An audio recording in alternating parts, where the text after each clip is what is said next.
I want to start off by just thanking our sponsors. We're a lot of sponsors. We couldn't do great events like this today. So I want to thank our Expo title sponsor, Eversource, our Expo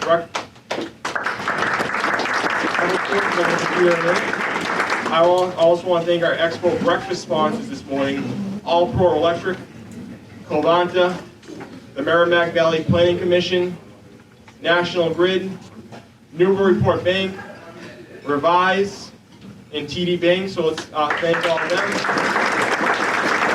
I want to thank our Expo friend sponsor, SAC Environmental. I was here somewhere in the room as well, so thank you again as well. So with that being said, we're now going to turn over to Joe, who's going to start off the program. So thank you all for joining us.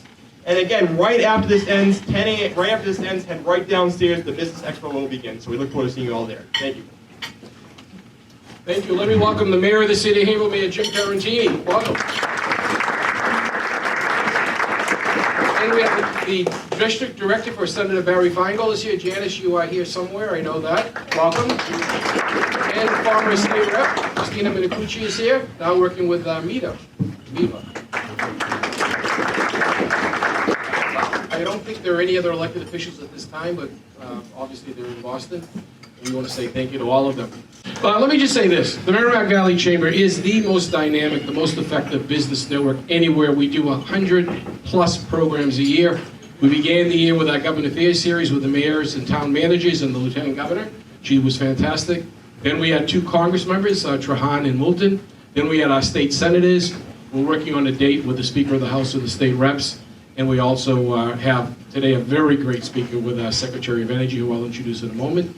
And then at noontime, as Michael mentioned, the Secretary of Economic Development. There's a program coming with the Secretary of Labor and Workforce Development, and one later in the year, we hope, with the Governor.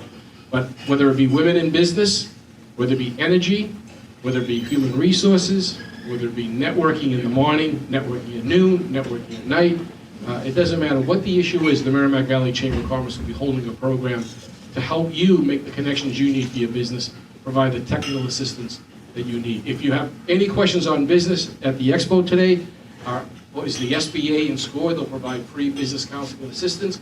There's also a special Haverhill Earth Day booth that the mayor is helping to assist with, and they're down there if you want to know about Earth Day and help with cleaning up, as well as a host of all kinds of great things for you to see, local and regional products. Our chairman of the board is on his way. We'll introduce him in a second when he gets here. But let me introduce first our keynote speaker. The way the program will work is the keynote speaker, our secretary, will speak first. Then we have some businesses that will say a few words, and then we'll have open it up for questions from the audience. So first of all, let me tell you this. It is so easy for the secretary to say, I can't come to Haverhill. Come to my office. But that's not what they said. That's not what she said. That's not what her office said. She said, when do you want me? When can I be there? And what time do you want me? And I think she deserves a round of applause for that.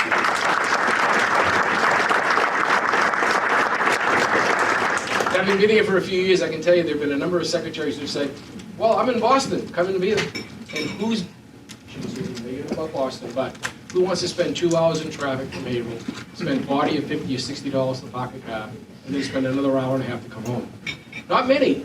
And that's why cities like Haverhill and the Merrimack Valley are growing, and that's why the Chamber is so effective in terms of working with the business community. But we all share the same goals in the environment and climate. And let me introduce our secretary for a moment. She is the Massachusetts Secretary of Energy and Environmental Affairs. Her name is Rebecca Tepper. She has extensive experience, most recently as the Chief of Energy and Environment Bureau in the Mass Attorney General's office under then Attorney General Maureen Healy. We all know her now as our governor. And she has held senior roles in the Conservation Law Foundation and several other law and environmental positions. We want to recognize our secretary because the Chamber, as you know, actually has a clean energy program, which was recognized by the U.S. Department of Energy as the only one of its kind in the country. And we help a number of businesses with energy savings, conservation measures, and providing the kinds of networking they need to make sure their businesses are energy efficient, which allows them to save money and allows them to put their funds back into the workforce. So without further ado, our secretary, Rebecca Tepper.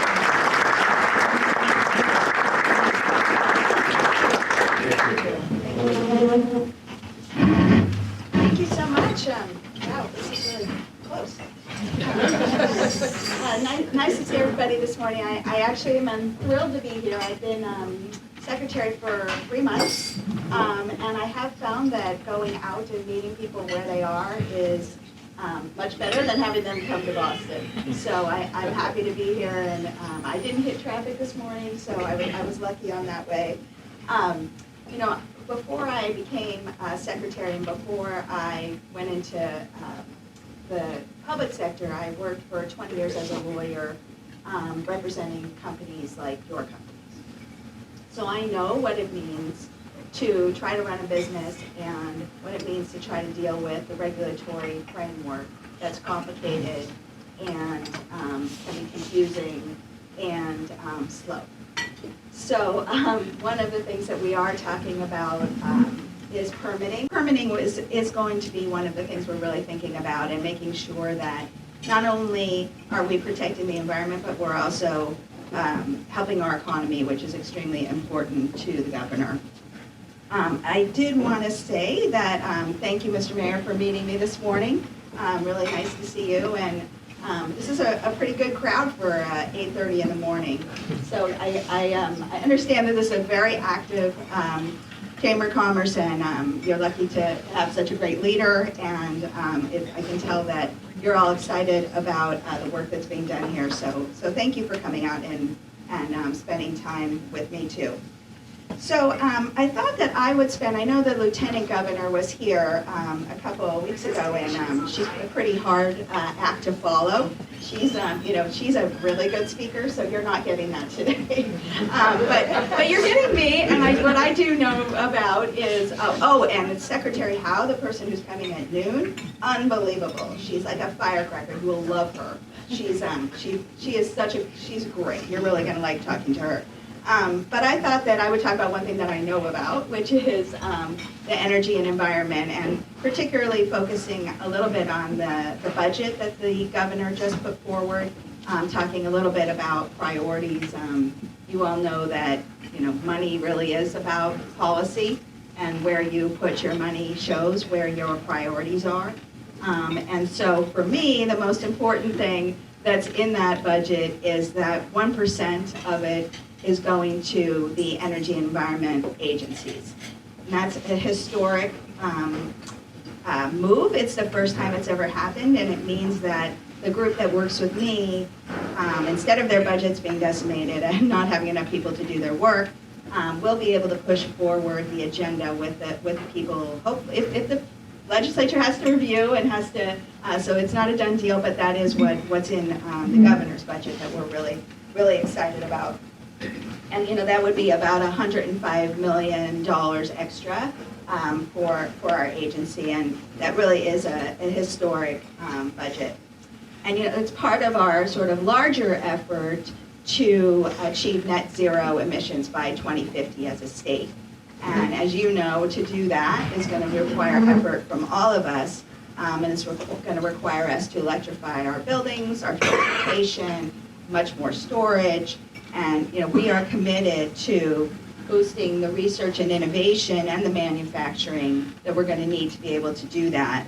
And that's why also in this budget, the governor has proposed to triple the Mass CEC budget, and that's the Mass Clean Energy Center.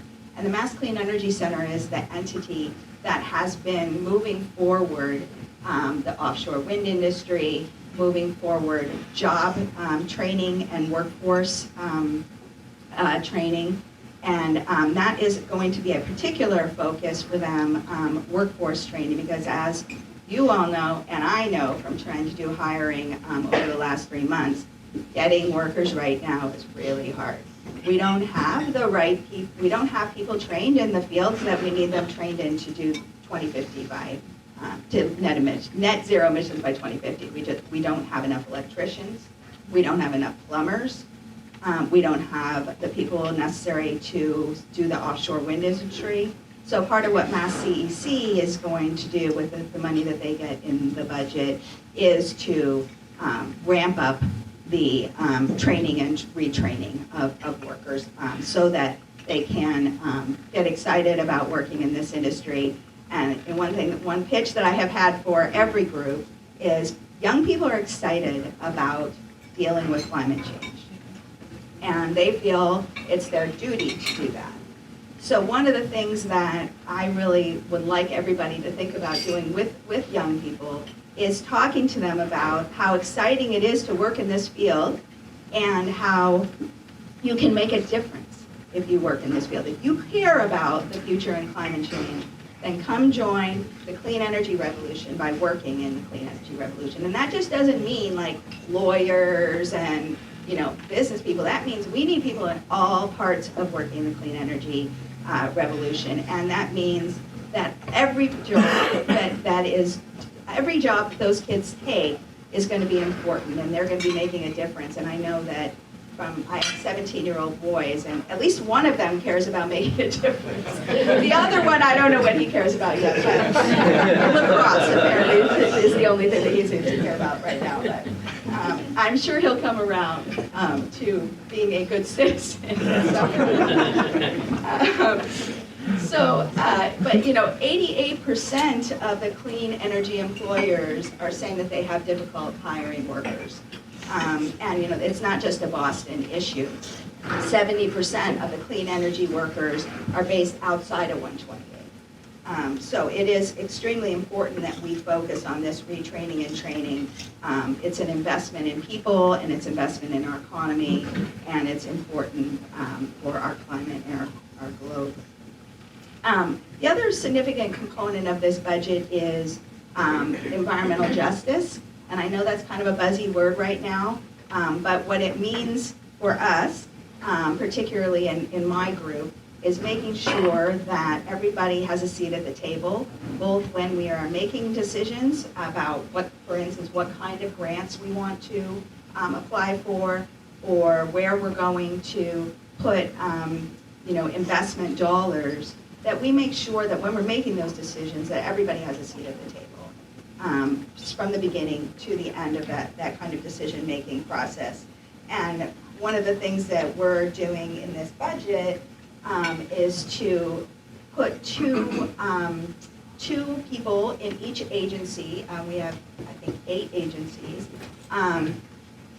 to focus on this issue. One part of that job will be hourly facing, making sure that we're available to talk to people, and that we come to them, meet you where you are, and that we are listening. One thing government sometimes doesn't do well enough is listen, and it's important that in order to make sure all voices are heard, that we actually are listening to all voices. So one of the people will be doing that kind of work, and the other person in each agency will be focused on internal workings and making sure that the operations of our own house, our own agencies are being inclusive and fair and welcoming. I did want to talk a little bit about the Merrimack Valley. As you know, the Attorney General, when the governor was Attorney General, spent a lot of time in Lawrence, particularly after the Merrimack, particularly after the gas explosion. I spent a significant amount of time here after the gas explosion, and one of my major jobs as the head of the Energy Environment Bureau at the Attorney General's office was to work out the settlement agreement with Columbia Gas when they were leaving. And my primary goal in working out on that agreement was that we would get money for the people who were affected by the incident. So that meant establishing a Merrimack Valley Fund, that one part of it went directly to get rid of people's arrearages. We just wiped out what they owed. We just took the money and wiped out what they owed so that they wouldn't owe any more, and that was true for every customer, low-income customer. And then we took the money and we invested it, we are investing it in projects here in the Merrimack Valley. I think you may have heard about the Stone Mill in Lawrence. That's a redevelopment of the oldest mill building in the city, and it's going to integrate high performance air sealing, insulation, and systems that eliminate fossil fuel and the need for and the emissions of greenhouse gas. We are excited about the work that we're doing in this area, and we're excited about the work that you're doing, and we'll continue to work with community partners in this region to utilize the renewal funds and help residents and businesses. So I guess the last thing I wanted to talk about was a little bit about the challenges that we have with air and water in this area and across the state. The budget that we have proposed increases investments to ensure drinking water is safe from PFAS, and you're going to hear a lot about PFAS, unfortunately, in the coming years. This is the forever chemical, which appears to be coming up in all sorts of places, and EPA just recently issued some regulations about that, and our state has been a leader in addressing PFAS, but it is going to be an issue that we're all going to have to address over time. So we have an increased budget there, and we're also expanding community air monitoring, which would put air monitors in communities so that people have access. It's transparent what the quality of the air is, and it allows us to see where there are potential problems. And we're also directing millions to prevent droughts, coastal erosion, and flooding, including the Merrimack River. You all know as much as anyone about the health and safety of the Merrimack River is critical, and we're committing to working on that. The Massachusetts Department of Environmental Protection also developed a data system to report any discharge, and a public portal for residents to describe the location of events and the estimated volume of a discharge and any health recommendations. Since July, there have been 35 days with combined sewer overflow events and 29 days with partially treated releases in the Merrimack Valley watershed. Our budget provides for resources and financial support to eliminate and reduce the pollution. And I will talk about real quickly about our municipal vulnerability preparedness program. That's a very popular program. All the cities and towns in the Merrimack Valley have either completed or are currently completing their MVP grant planning process.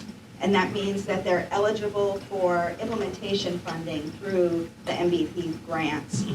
We're currently accepting grant applications for fiscal year 2024, and a round of those grants we'll be accepting applications until May. We're proud to see that a lot of communities from this area will apply for those grants. I just wanted to mention very quickly about the Department of Public Utilities, and I know that Department of Public Utilities has been an issue that many people have been talking about over the years. I will confess that I was a general counsel there for a number of years, so I know what great work they're doing, but I also know some of the work that needs to be done there. And we're committed to what I'm calling making this a 21st century DPU, which means they need to tell people what they're doing. They need to be more transparent. We need to be able to have them get out in the community and hear from people about what their issues are.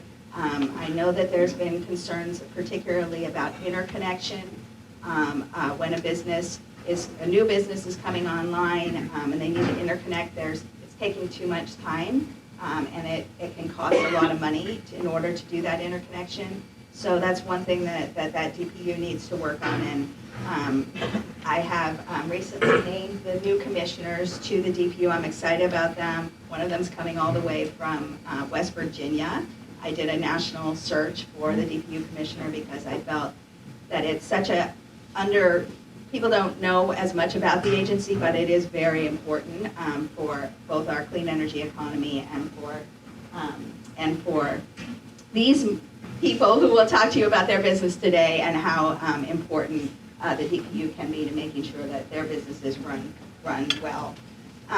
So really excited about that, and I think at that I will just say thank you so much for having me. The Healy-Driscoll administration, it's only been 3 months, I'm getting used to it, is committed to ensuring Massachusetts residents can live in a clean environment and to promote the economy. So really happy to be here. Thank you for having me. Thank you. We have an agritourism program in the Merrimack Valley Chamber as part of working with the environment. And we're working with Small Lake Farms on our agritourism program. The Mont has been there and will be back with us, and we're doing other things because farms are so important to us for the environment, for the climate, but also for our food as well as for the entertainment of all our residents. So Michael Smollick is here from Small Lake Farms. He has just a small item to talk to and present. I'm so excited because my kids, I used to take my kids to this farm, so this is really exciting. They won't So tell go them what with me it now, is. but. Or tell them what it is. These are apple cider donuts.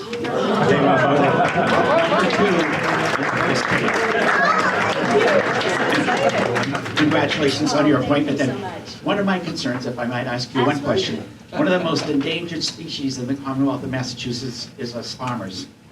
And at some point, I'd like to address that a little further with you, and congratulations on the commission. We're going to bring her to visit the farm someday. Perfect, great. Well, maybe Ashley Randall, our new commissioner, can come Great. talk to you as well. Absolutely. She's terrific. Yeah, she is terrific. Yeah, yeah. Okay, good. All right, Thank you very much. thank you. So those are three. All right, thank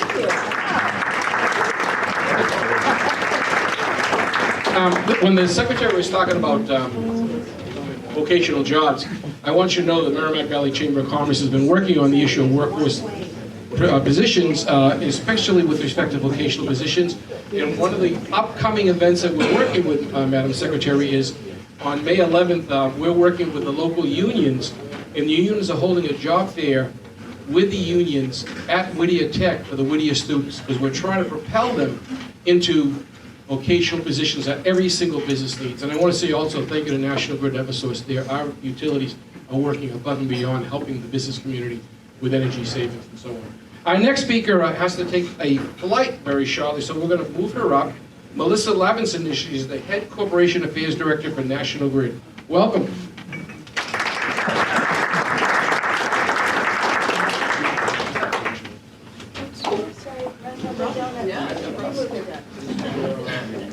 No, I was just jealous of those donuts. So thank you, everybody, and good morning. Thanks for having me today. And on behalf of National Grid, we just want to thank the Chamber for all the partnership, support, and collaboration.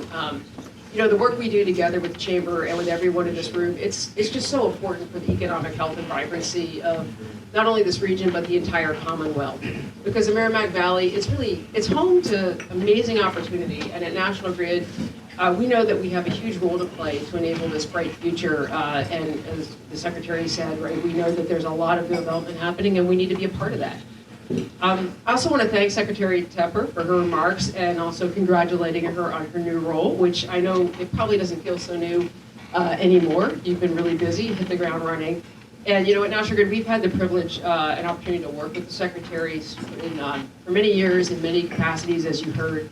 And so we look forward to doing so now so that we can help the Commonwealth achieve the climate and clean energy goals that she laid out, while enabling economic growth and opportunity across Massachusetts.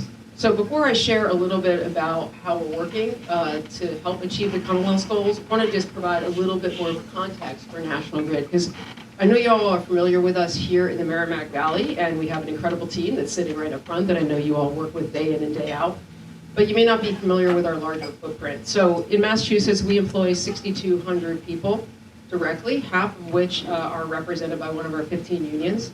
And we create thousands of jobs through our contracting and tens of millions in spend that we do every year. We serve 2.3 million customers and 2/3 of the cities and towns in Massachusetts via a vast energy network that crisscrosses the Commonwealth. And we work hard every day to make sure that it is reliable and that it is safe and that it's there for you when you need it. And we also, though, recognize that we have a responsibility to give back to the communities that we're privileged to serve. We do that through being part of and supporting our community-based organizations, and also through volunteerism, giving our time and our energy to the communities. And, you know, while we're doing this, while we're working to keep, you know, homes heated, businesses powered 24/7, we're also looking forward. We're looking at what it's going to take to help make sure that Massachusetts stays a national leader in climate and clean energy, and that the innovation and the economic opportunity comes here. So a couple things. We've connected more than 2 gigawatts of clean distributed energy through including things like local solar and storage, and actually that puts Massachusetts near the top nationally in that regard. We've heard a bit about Mass Save's award-winning programs, helping to have customers save money while we're installing heat pumps and helping to electrify the future. And we're all working together to build out the charging network to enable transportation electrification across the state so that we can really be a leader in that respect too. So, as we look to the future, we look to the investments that we've got to make to help achieve these goals. We're looking at a few things, and we've created a roadmap at National Grid that we think really is aligned with the state. And it's focused on, first, increasing energy efficiency and electrification, because we know that's the core, right? The energy that you don't use is the cleanest energy, and it's also the cheapest energy. We need to build a smarter, stronger, and cleaner electric grid. That's going to enable economic growth. It's going to allow us to connect new business and more clean energy to the grid quicker. And we need to build that grid and make sure that it's resilient in the face of a changing climate. I think we've all seen climate change in action, and we've experienced it, and it's just going to get more and more. And as we electrify more and more, we're going to need to make sure we've got the grid ready to go to be able to keep you guys powered. And while we're doing this, we've got to drive fossil fuels out of the energy network. And we've got to ready it for the future. We've got to maintain the integrity of the system and the safety of the system. I know this region has experienced tragedy before around an energy network, and we can't let that happen again. So while we do this, while we're investing, we also then need to work collaboratively on the policies. We've got to identify and talk about, what are the barriers? What are the roadblocks to getting there? And we're working closely with policymakers like Secretary Tepper in her office, the legislature, our communities, customers, folks like you to understand what it is, what do we need to do. So at National Grid, we're focused on sort of 5 large areas. First one is how do we accelerate the modernization of the electric system to enable this future? So looking at things like addressing permitting, how do we get things built faster? How do we do anticipatory planning and investment so you all aren't waiting to connect to the system so that we're there when you need us? Again, we're looking at how do we make energy efficiency better, right? How do we better align outcomes and objectives with the goals that we all have? And how do we recognize that not all business is the same, right? We have a lot of diversity of business in this room, and you all need different solutions. So how do we tailor the programs to better meet your needs? We've got to advance fossil-free fuels, right? We've heard about this. We've got to drive fossil fuels out of the system. We've got to make this region less dependent on energy imports. So what can we do to develop homegrown resources right here? So we're looking at ways to invest in and enable green hydrogen or biogas that we can actually develop right here in Massachusetts and use right here to enhance our energy security and drive down costs. And on costs, we know we got to be more affordable, right? We've got to ensure that families and businesses can afford their energy bills and also easily access programs. So looking at ways of how do we look at energy procurement? How do we make it so that your prices aren't as volatile? How do we look at rate design to make a rate design work for you, right? You can use energy different times of the day, maybe when it's cheaper. And how do we make sure that we're looking at the programs that are available to all our customers to help them seek energy assistance and make sure that it's more accessible and they know how to get those resources. And then finally, we heard a little bit about it, right? We've got an incredible talent pool here in Massachusetts, right? We've got great universities. We also have great communities. We've got great vocational schools. We've got great public education systems. So how do we tap into that? How do we make sure that we're educating, training-based leaders so they can secure jobs, succeed here? And then also, we're making sure that we're taking this investment that we're making in the clean energy future and we're recycling it back into the economy. So what are the workforce training programs that we need? How can we do a better job as utilities to make sure that when we do our procurement processes, you guys know about them, you know about the opportunities to work with us to make sure that, again, as we're investing here and we're keeping the money right here in Massachusetts.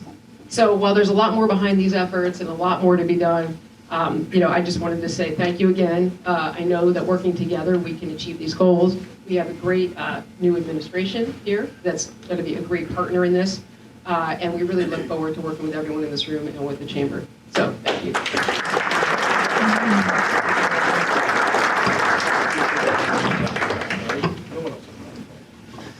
When you mentioned education, I want to recognize John Guzman from the Lawrence School Committee. He just came in. He's here. Welcome.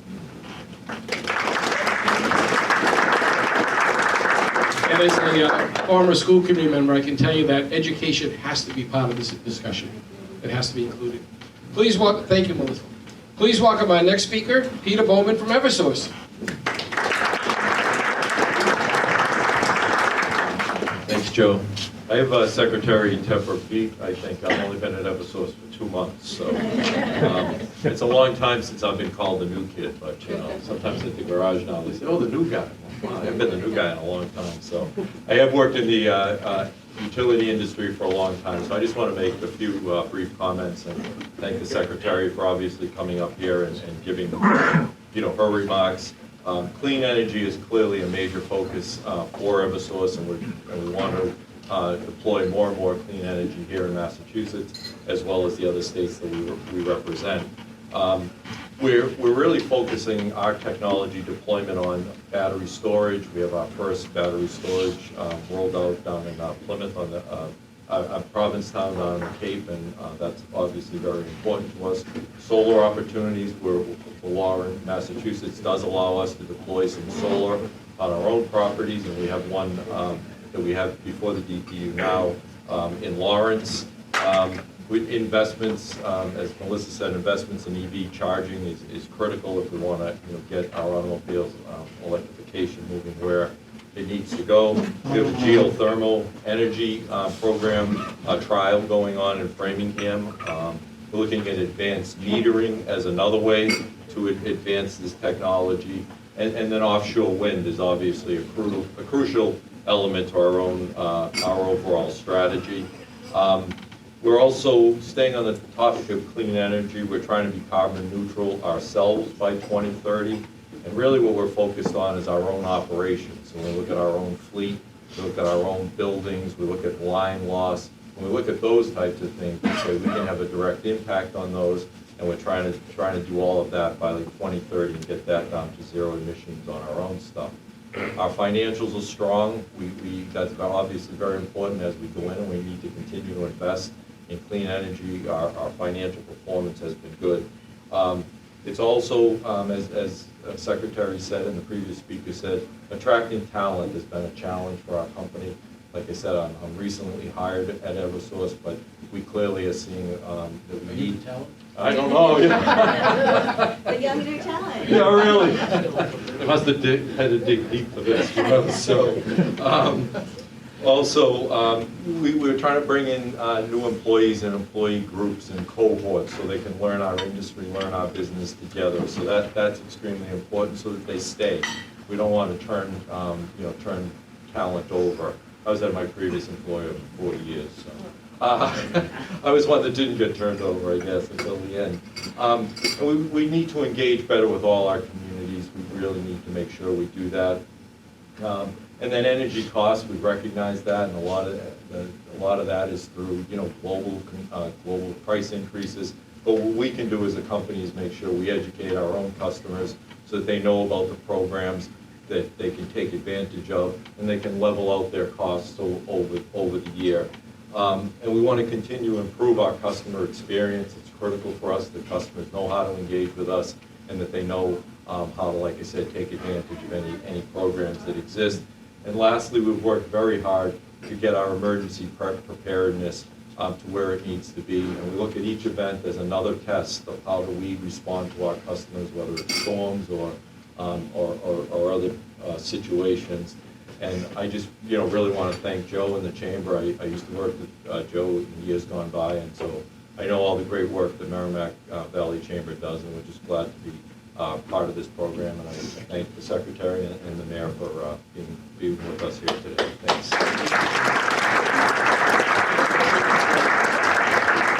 Thank you again.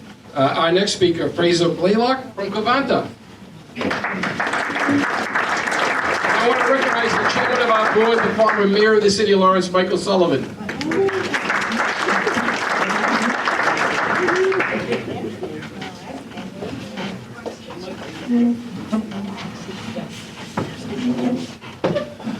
Hi, Melissa.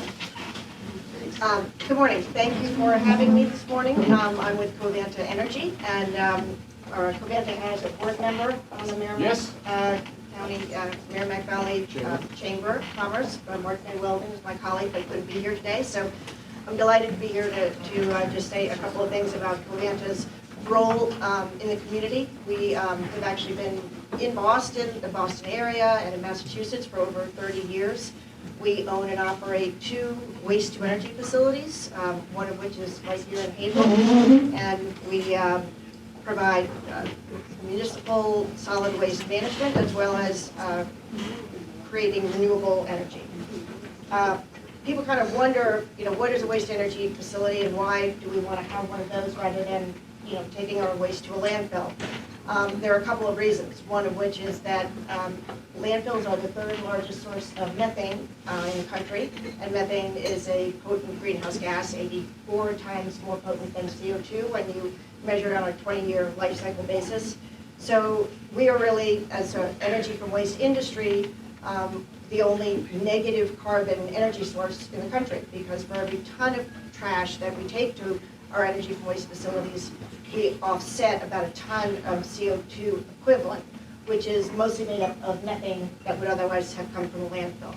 So it's very exciting science that has been really pursued more in the climate community, focusing on methane, and we are a source of methane reduction that's really kind of low-hanging fruit in controlling for climate change. So we're very pleased about our role there.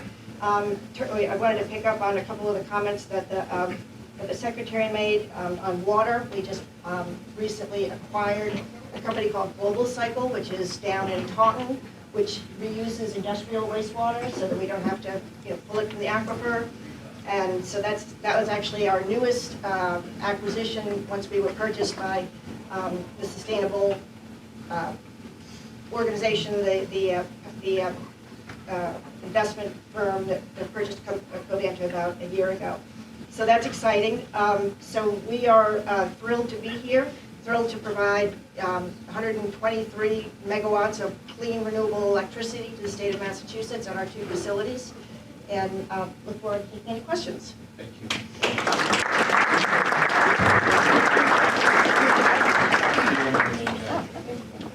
Our next speaker, thank you so much.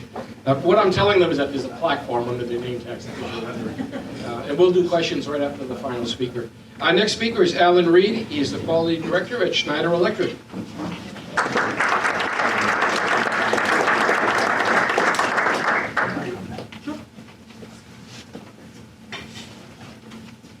Good morning. As you know, my name is Alan Reed, and I'm the Global Quality Director for the Industrial Automation Business Unit within Schneider Electric. When I tell people I work at Schneider Electric, the first thing that comes to their mind are those orange trucks that you see on the road. Well, we're not into trucking, assure me. So Schneider is located on Federal Street in Andover, and we've been in the Merrimack Valley in one shape or form since the 1970s. The Andover R&D Center has about 700 employees and is one of the 5 global design centers within Schneider Electric. We also have 45 others that serve our different lines of business. We like to say we drink our own champagne in Andover. We have $18 million of our own product that's incorporated into the building. Maybe some of you know some of the brands, some of our brands. Square D, as in circuit breakers. Modicon, started here in the Merrimack Valley. Andover Controls for the Andover Continuum or American Power Conversion. Some of our local installations include badge access and security at Logan Airport, building automation at Brigham and Women's Hospital, industrial automation in the distribution centers at UPS, Walmart, and Amazon, and UPS backups at Home Depot stores. And of course, circuit breakers in your own home. It's not always the sexy stuff that you see, but it's the sexy stuff behind the panels that we do. So Schneider is headquartered in Paris. We have 166,000 employees globally in 100 countries. And our annual revenue last year was about $30 billion. As a company, we believe that access to energy is a basic human right. For example, we were right in the thick of things during COVID, providing critical power to these pop-up hospitals. They needed power distribution, climate controls, data centers, access control, power backups, and ventilators. We also provide industrial automation to the pharmaceutical industries developing vaccines. We've also provided training in Africa to over 900,000 electricians and technicians to help electrify the continent. To a basic human level, we provide rechargeable lanterns that can be used in the villages to provide light and to charge their cell phones, which in turn helps them to bring the internet to their schools. In 2021, Schneider Electric was named the most sustainable company in the world out of 8,000. There are three main drivers to our strategy. One is urbanization. Over the next 20 years, the number of cities that have 1 million people or more will more than double. Industrialization, with 30% growth projected in the next 20 years, we need to be more energy efficient with our resources. And finally, a big driver is digitization. With the explosion of data centers, these data centers use an awful lot of electricity and power. Every text or email that you send uses electricity at a data center. With 50% of the energy lost in transmission, the increased demand drives the prosumer. What is a prosumer? Prosumer is a customer who not only uses electricity from the grid, but can also provide electricity back to the grid. They produce their own energy and perhaps sell the excess to help the grid, to help the power companies and the neighbors. The use of microgrids at our facilities is a concrete example of the prosumer definition. At our Andover R&D Center, we produce 10 to 12% of our electricity needs from our 325 kilowatt microgrid. We have 1,300 panels on the roof as well as solar carports. Our microgrid energy control center allows us to utilize the solar even when the power is out by automatically disconnecting from the grid and running off of the solar panels. For your home, Schneider Electric has just introduced a new energy management solution at the Consumer Electronics Show this year. This system is controlled by a single app on your phone and enables the homeowners to easily manage their energy production, storage, and consumption to reduce costs and improve sustainability. This solution provides an unparalleled intelligence, including the ability to monitor energy consumption by the individual appliance. It also enables users to detect and navigate outages and to prioritize what power will be applied from their storage system. The hardware consists of an EV charger, a high power solar inverter, smart control panel, and battery storage. For the industrial user, energy is one of the biggest expenses in the business. By implementing power submeters and software, intelligent building management systems and software, variable speed drives on your motors, you can save up to 30% of your energy usage. Knowing where your energy is going provides better visibility for you to fund your energy reduction projects. These software solutions help to identify and control your energy usage. Thank you for listening to me and learning a little bit more about Schneider Electric and the solutions that we have for residential and industrial in the Merrimack Valley. Thank you.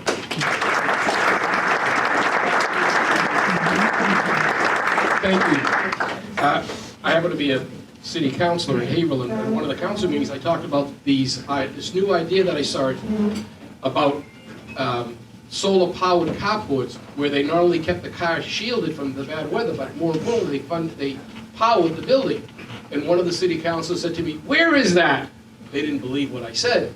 And I said, "It's Schneider Electric in Andover. Go see it for yourself." And it's just an example that people talk about ideas, they sound kind of futuristic for many of us, not me, but for others. And the reality is that it's actually happening. So when the secretary and all our speakers talk about ways in which we can improve, take advantage of the opportunities. Our next speaker, Joe DiPietro from Revise Inc.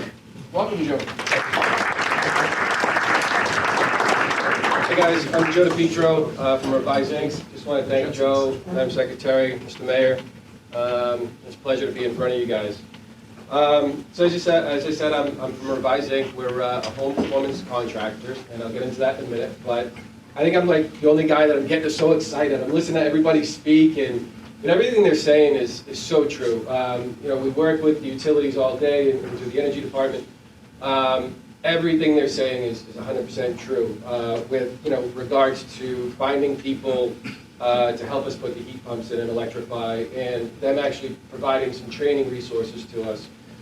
So it really is, it's a great thing. And actually that's probably the biggest question that people ask me all the time, how do you know this thing's not going to be like the next phase, right? Or, back in the day, electrification was what it was. Everybody had electric baseboard, right? Just seeing it from the ground level and hearing it from these guys, they're plot committed. They're going in. This is the way it's going. There is technology there, so it's really exciting. So a little bit about Revise. We're a home performance contractor in the Mass Save program. What that means is we come out when we're qualified to work in the Mass Save program. Come out and we can talk to you about how your home works. So what that means, a really high level is, as we, part of one of the things Mass Save offers is insulation. That's the biggest step, right? It's kind of like putting a jacket on, right? If it's really cold out, you're probably not going to put on a sweater. You're going to go get the biggest jacket you can find and stay warm for the day. That's basically the way we look at your house, right? We want to come in and take a look at your walls, take a look at your windows, take a look at your attic, and make some recommendations based off of that. And that's actually how I get started in this program. Was we started off as an HVAC company, replacing heating and air conditioning systems. And we'd go into these old homes. I mean, we're all in the Merrimack Valley. Houses are built in the 1800s, stone foundations, no insulation in walls. And here we are putting these heating systems in these homes, and as fast as I'm putting heat in it, it's leaving, right? Why not insulate it, give you a little bit smaller of a system, save you some money, and make more to go around? So that's basically in a nutshell what an HPC is. A lot of the other big questions we get is, heat pumps, right? We talk about electrification.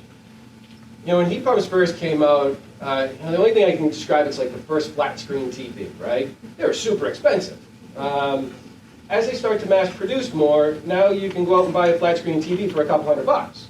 And that's kind of the same thing with technology and heat pumps, right? We first got that technology to provide that super high efficiency heating system to you, and now we had to scale it up to get it to a level where we can bring it to the masses. And that's quite literally where we're at today. As far as the training goes too, we can't speak, I mean, all of us here, we're all probably in the same boat as far as finding people that are qualified to help us install it. And I'd say that's probably where the major challenges right now is, getting the people up, getting them through the trades, and also promoting the trades is a nice place to be. My dad, I was actually a family curse, that's how I got there. My grandfather actually was in the heating and air conditioning business. My father was in the heating and air conditioning business, and guess what? Left me to it. You're still learning. And I'm still learning, right? So, it's, my dad always wanted something better, right? It doesn't matter who you are. You always want your kids to do a little bit better than you, right? And he wanted me to go to college, but he also had me work at the company ever since I was like 12. So I got to learn the business side and the practical side of things too, but I'd say in general that's what happened to the trades. Everybody wanted their kid to do a little bit better. They wanted them to go to college. They wanted a little bit better life for them. And it really left a big void here in the trades. And I think we're feeling that, but with the help of everybody, we can overcome that. So one of our many challenges, but definitely doable. As far as the Mass Save program goes, I can't speak enough about it.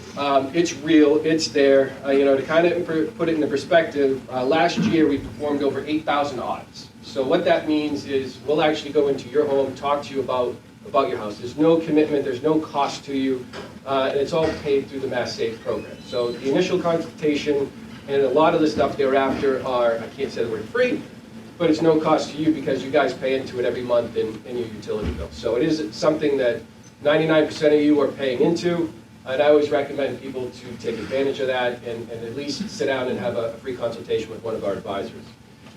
As far as the weatherization, just about half of those people, about 4,500 people, opted to go with insulation work too as well. And again, I think it just speaks volumes from where we live, right? Every house is 1800s. The mayor was just telling me about his Gerson house that he was in, and You know, that was at the turn of the century, right? I mean, you owned all the factories and, you know, just the houses are really old. So, I mean, I can't speak enough about the program, and as you guys can see, I'm you know, like a little kid up here in a candy shop. I'm excited to hear everybody, and I look forward to hopefully taking some questions from you guys after. So, thank you guys, and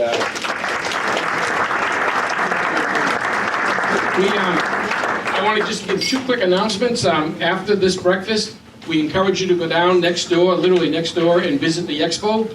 Also, the luncheon will be Secretary of Economic Development. There is a fee for the luncheon for the expo, but it is going to be an important program, as this is, because both our secretaries speak directly to the governor on their respective subject matters. We encourage you all to visit the expo, but first, say thank you to the secretary, thank you to our speakers, thank you to our sponsors, and most importantly, thank you to all of you. We encourage you to come. It is free admission at the expo. Go down, see all the great products and services, and take advantage of what the expo has to offer. Once again, I want to say this to the secretary. It is so easy for them to say, come to Boston. I can't come out to you. But I want to say thank you to the secretary for taking time from her very, very, very busy schedule, and for your office, for the great coordination we've had from your office. And we want to welcome you back. Whether it be a number of our programs, we want to welcome you back. But thank you all. We look forward to seeing you at the expo. We're back here at 12 o'clock for our expo lunch with the Secretary of Economic Development. Thank you all.